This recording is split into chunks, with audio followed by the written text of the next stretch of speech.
اعوذ بالله من الشیطان الرجیم بسم الله الرحمن الرحیم زیم حضرت نبی زیم نور خالق خټک.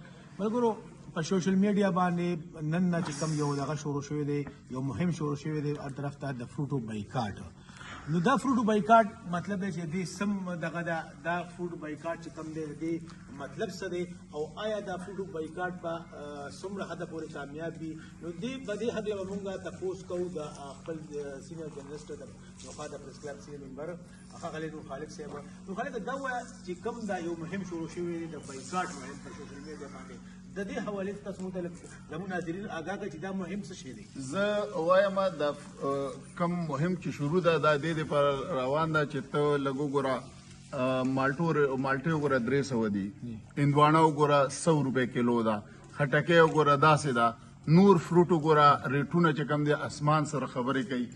دا ریټونه د رمضان نه 2 ورځې مخکې 180 170 ریټ و، اوس एकदम 120 دا څه دا مونږ ټولو ته پکار دي چې دې مونږ بایکاټ وکړو او دا نن چې دا کم پروګرام مونږ کوو نو دا مونږ د بایکاټ لپاره کوو چې زمونږ دا کم پروګرام کوو چې دا مخکې لاړ شي او مونږ بایکاټ وکړو. دا بایکاټ مونږ ځان لپاره نه کوو، مطلب خانان چې کم دي کنه خو په 1500 هم خوړلی شي.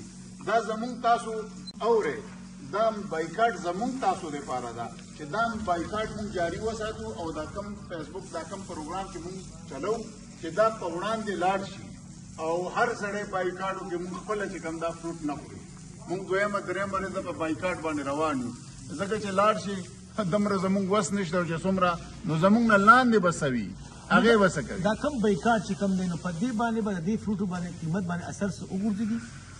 اثر خو پې ځکه پرېوځي چې هر یو علاقې خپل بازار ده او هغه علاقې خلک فروټ نه اخلي، خو یو ورځ به پاتې شي په دویم ورځ باندې به غورځوي، په درېیمه ورځ به په اټومیټک ریټ ارزانوي.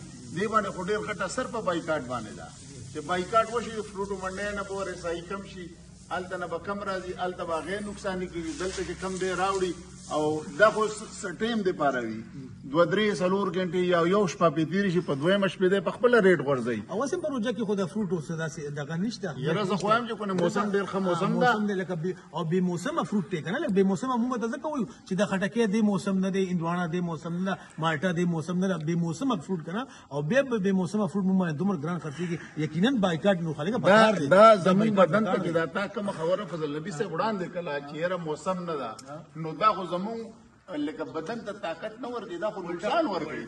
نو خو چې نقصان ورکوي دې خو بدن ته مو فایده نه کېږي.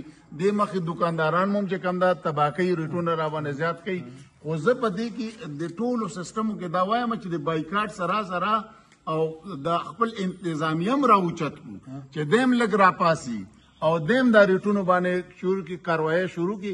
نو موږ د بایکاټ سره د خپل د ضلعي انتظامیه دام راوچتول غواړو چې دیم راوچت شي. یقینا بایکاټ چې کوم دی دا مهم چې کوم دی په زیاتره په یورپ ملکونو کې هغوی دا کامیاب شوی دی هلته. نو زموږ هم پکار چې موږ دغه شان بایکاټ وکړو. نو موږ هم نو خالقه نن دا هڅه کوو چې د فروټو به بایکاټ بس بایکاټ دی زموږ د فروټو نه بایکاټ دی او زموږ دا لاس چې کوم دا که نه دا تاسو نور هم خلکو ته وغځوئ. کم از کم د رمضان کې به موږ فروټ نخرو. بایکاټ